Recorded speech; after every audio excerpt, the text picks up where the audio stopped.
गुरु जी के श्री चरणों पे नमन। जी गुरु जी, मैं दिल्ली से आया हूँ और मुझे आए हुए 1 महीना हो गया वृंदावन में।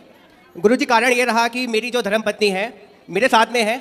ये छोटी छोटी गुरु जी हर परिवार में छोटी छोटी बातें होती हैं और अपने घर बता देती है।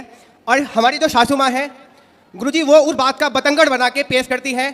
और जब बात होती है मैं इससे कहता हूँ कि कम बात कर, लेकिन मेरे पीठ पीछे ये बात कर लेती है। और जैसे ही बात होती है गुरुजी बात का बतंगड़ बन जाता है। और गुरुजी बात का बतंगड़ ऐसा बना कि एक दिन मेरे ससुराल पक्ष से पूरे के पूरे गुंडे लोग आए और गुरुजी मेरे घर में टीवी तोड़ गए, मुझे पीट गए। और गुरुजी मेरे सिस्टर के बारे में अनाप शनाप बक के गए, मेरी फैमिलीज के बारे में अनाप शनाप बक के गए। गुरुजी मेरे पापा आर्मी से रिटायर्ड हैं, समाज में उनकी बहुत प्रतिष्ठा है, बहुत नाम है। गुरुजी मेरी सारी इज्जत, मेरे पिताजी की इज्जत गुरुजी पानी में मिल गई। मैंने दिल्ली छोड़ दी और मैं कभी गुरुजी दिल्ली में अपनी शक्ल नहीं दिखा सकता। मैं पेशे से योग शिक्षक हूँ, मैंने दिल्ली में केंद्रीय विद्यालय में योग कराता हूँ। गुरुजी मेरा सब बर्बाद हो चुका है, लेकिन मेरी धर्मपत्नी मेरे साथ है, इस बात का मुझे गर्व है। लेकिन गुरुजी मुझे ऐसा लगता है कि अभी तो ये बात नहीं कर रही है, लेकिन जैसे ही एक दिन इसकी अपनी मम्मी से अभी भी बात होगी, वैसे ही कहीं ना कहीं ये झूठा मुकदमा, गुरुजी बहुत कोशिश करी इनके घर वालों ने इसको कन्वेंस करने की, झूठा केस कर दे। बात कराओ। राधे राधे गुरुजी। क्या नाम है आपका? नेहा।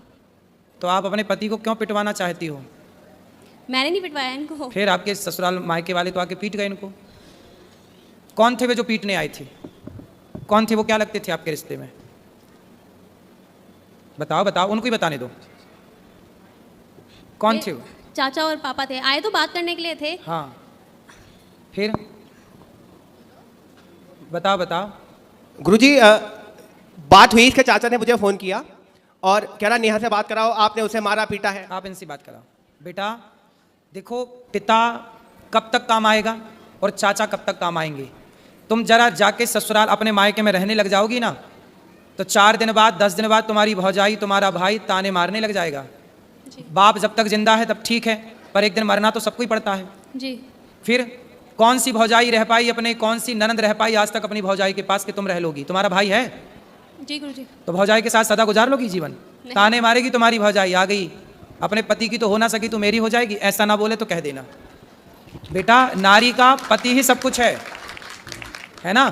तुम्हारे पिता ने तुम्हारा दान कर दिया, कन्यादान, अब तुम्हारा पति ही सब कुछ है। और पति को अपने मायके वालों से पिटवाओगी, यदि ऐसा कुछ हुआ तो बहुत गलत जाएगा मैसेज।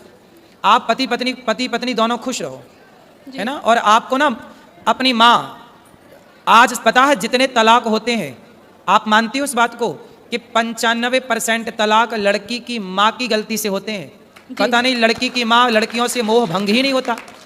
जब इतनी बात करनी थी तुम्हारी माँ को तुमसे, तो फिर ब्याह ही क्यों किया? घर पे ही रखती अपनी बात, दिन रात करती तुम बात, क्या दिक्कत थी? क्यों ब्याह किया फिर? रुको बेटा।